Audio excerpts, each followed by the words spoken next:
হাইলাকান্দির অ্যাসকার নামের ব্যাংকের গ্রাহকদের কাছ থেকে কোটি কোটি টাকা সংগ্রহের অভিযোগ উঠেছে। আর্থিক প্রতারণার অভিযোগে ব্যাংকের এজেন্ট বাবলু হোসেন লস্করের বিরুদ্ধে হাইলাকান্দি সদর থানায় মামলা দায়ের। ব্যাংকে টাকা জমা না দিয়ে প্রায় 4 কোটি টাকা আত্মসাতের অভিযোগ। অভিযুক্ত বাবলু হোসেনকে খুঁজছে পুলিশ। হাইলাকান্দির নেতাজি পয়েন্টে অ্যাসকার ব্যাংকের শাখায় তালা ঝুলছে। অভিযোগ, ব্যাংক বন্ধ হয়ে যাওয়ার পরও গ্রাহকদের কাছ থেকে এজেন্ট বাবলু টাকা সংগ্রহ করে যাচ্ছিলেন, এমনই অভিযোগ উঠেছে। ওই অভিযুক্তকে খুঁজছে পুলিশ। সরাসরি রয়েছে আমাদের প্রতিনিধি নীলোৎপল দেব। নীলোৎপল, হাইলাকান্দির অ্যাসকার নামের ব্যাংকের গ্রাহকদের কাছ থেকে কোটি কোটি টাকা সংগ্রহের অভিযোগ উঠেছে এবং আর্থিক প্রতারণার অভিযোগ উঠেছে ব্যাংকের এক এজেন্টের বিরুদ্ধে। বিস্তারিত জানাও। নিশ্চিতভাবে Sudhashree, Assam state cooperative agriculture and rural development bank, সংক্ষেপে এসকার্ট ব্যাংক। এসকার্ট ব্যাংকের শাখা হাইলাকান্দির নেতাজি পয়েন্টে ছিল এবং দীর্ঘ কয়েক 4 মাস থেকে এসকার্ট ব্যাংক বন্ধ রয়েছে। কিন্তু এই বড়সড় একটি আর্থিক কেলেঙ্কারি এর মধ্যে হয়ে গেছে এসকার্ট ব্যাংকে সামনে রেখে।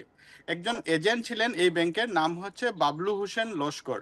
উনার বাসা হাইলাকান্দি শহরতলির ইটরখান্দির প্রথম খণ্ডে এবং অভিযোগ উঠেছে যে উনি এসকার্ট ব্যাংকের এজেন্ট ছিলেন, কিন্তু এই ব্যাংকে উনি টাকা জমা না দিয়ে সেই সম্পূর্ণ অর্থ আত্মসাৎ করেছেন এবং এই বিষয়ে স্থানীয় গ্রাহকরা বর্তমান পুলিশের দ্বারস্থ হয়েছেন। তারা হাইলাকান্দি সদর থানায় মামলা রুজু করেছেন এবং বর্তমান পুলিশ বাবলু হোসেন লস্করকে খুঁজছে। ওনার মোবাইল যা লোকেশন বর্তমান পশ্চিমবঙ্গে পাওয়া গেছে এবং দেখা গেছে কি বড়সড় কেলেঙ্কারি সামনে এসছে, টাকা সে জমা দেননি। বাবলু হোসেন লস্কর সে যে দীর্ঘদিন ধরে প্রতারণা করে আসছিল, গ্রাহকরা আগে কেন জানতে পারেনি?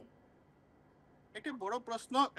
এখানে অনেক কিছু জিনিস বিশ্বাসের উপরে হয়, কারণ আমরা যখন একজন কালেকশন এজেন্টকে টাকা জমা দেই, আমরা নিশ্চিতভাবে উনি যখন একটা রিসিট দেন আমরা ভেবে নেই যে উনি টাকাটা ব্যাংকে জমা দিচ্ছেন, কিন্তু সে যদি নিজে আত্মসাৎ করে নেয় পুরো টাকা, সে বিষয়ে পরে জানা যায় এবং একটি বিশ্বাসের উপরে এই কালেকশন গুলো হয়। কারণ ক্ষুদ্র ব্যবসায়ীরা রয়েছেন, তারা ব্যবসা করেন, তারা সবসময় ব্যাংকে আসতে পারেন না, তাই একজন কালেকশন এজেন্ট থাকে যাতে তারা ব্যবসার স্থান থেকেই সেই টাকাগুলো সংগ্রহ করা যায়।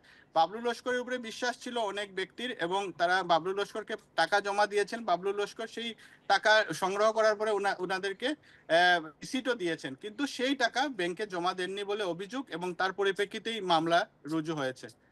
নীলোৎপল, এই খবরে নজর রাখা, তোমাকে ধন্যবাদ।